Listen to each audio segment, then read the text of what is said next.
Hello friends, my name is Ryan. I'm going to tell you a story named The Haunted Highway Ghostly Apparitions After a Fatal Accident, which is a very amazing story full of twists. So let's start. It was a cold, foggy night when the legend of the haunted highway began to take form. Nestled in the countryside, the highway was once a peaceful road connecting two small towns. But everything changed after a tragic accident that claimed several lives on a rainy evening exactly 10 years ago. Since then, locals whispered about strange happenings on that stretch of the road, glimpses of shadowy figures, unexplained lights, and the sound of voices when no one was there.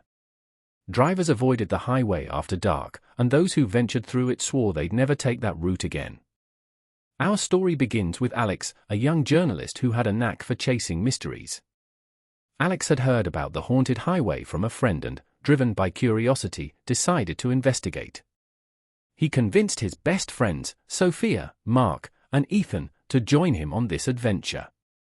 They planned their trip carefully, packing cameras, flashlights, and a recorder to document any unusual occurrences.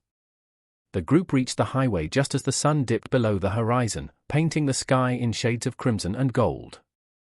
The air felt heavier as they drove onto the deserted road, their car's headlights cutting through the thickening fog.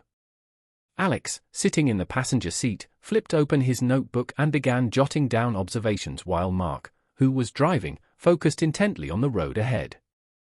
"Do you guys feel that?" Sophia asked from the back seat. Her voice was barely above a whisper. "It's like the temperature dropped 10 degrees. Ethan chuckled nervously. "Come on, Sophia. It's just the weather.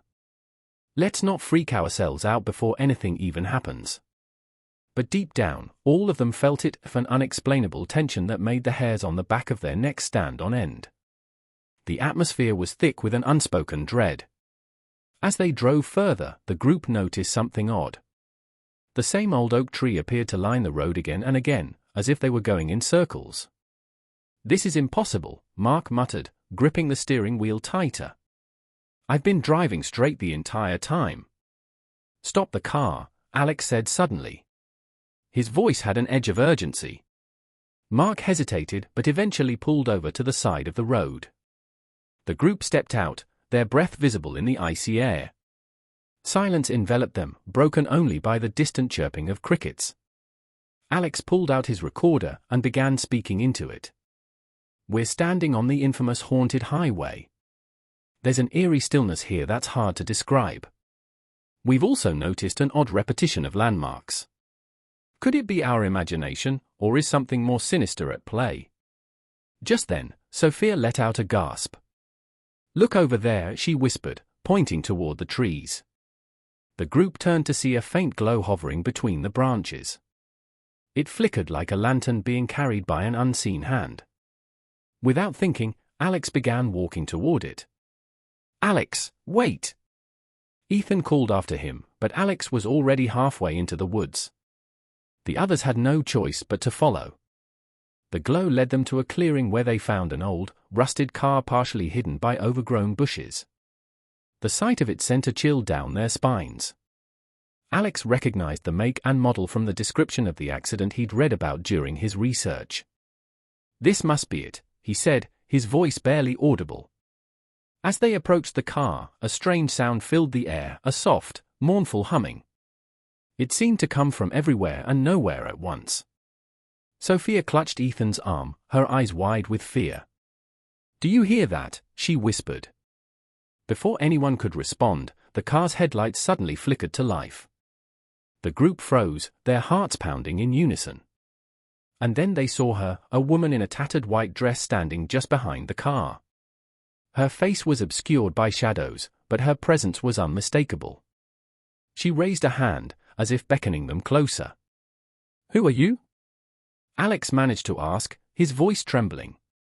The woman didn't respond. Instead, she began to walk toward them, her movement slow and deliberate.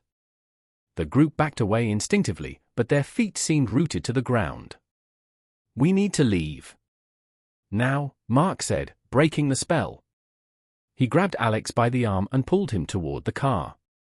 The others followed, and they sped away without looking back. But their ordeal was far from over. As they drove, the atmosphere inside the car grew increasingly oppressive. The temperature plummeted, and the windows began to fog up. Then, out of nowhere, a figure appeared in the middle of the road. Mark swerved to avoid it, and the car skidded to a stop. "Did you see that?" Ethan asked, his voice shaking. "It was her. The same woman." Alex nodded, his mind racing. "She's trying to tell us something.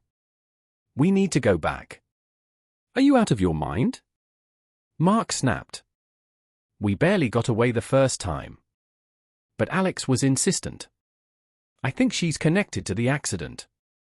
Maybe she's trapped here, trying to reach out for help."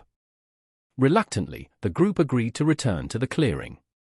This time, they approached the old car with a sense of purpose. Alex placed a hand on the hood and closed his eyes, as if trying to communicate with the spirit. "If you're here, give us a sign," he said softly. The humming returned, louder this time, and the woman appeared once more. But instead of fear, the group felt a profound sadness emanating from her. She pointed toward the car, and Alex understood. He opened the door and found a locket on the driver's seat. Inside was a photo of a young girl, the woman's daughter, perhaps. Tears welled up in Alex's eyes as he realized the weight of her sorrow. "We'll make sure your story is told," he promised.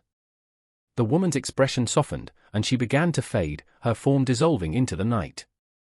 The group stood in silence, the gravity of the moment sinking in. They knew their lives would never be the same. When they finally left the highway, the fog lifted, and the road seemed less menacing. Alex wrote an article about their experience, shedding light on the tragedy that had haunted the highway for so long. His story brought closure to many and reminded everyone of the lives lost that fateful night. And as for the group, they never stopped sharing their tale, hoping to keep the woman's memory alive. If you enjoyed this story and want to hear more spine-chilling tales, don't forget to subscribe to our channel, Bedtime Horror Stories. Let's keep exploring the mysteries of the world together. Thank you for listening, and see you next time.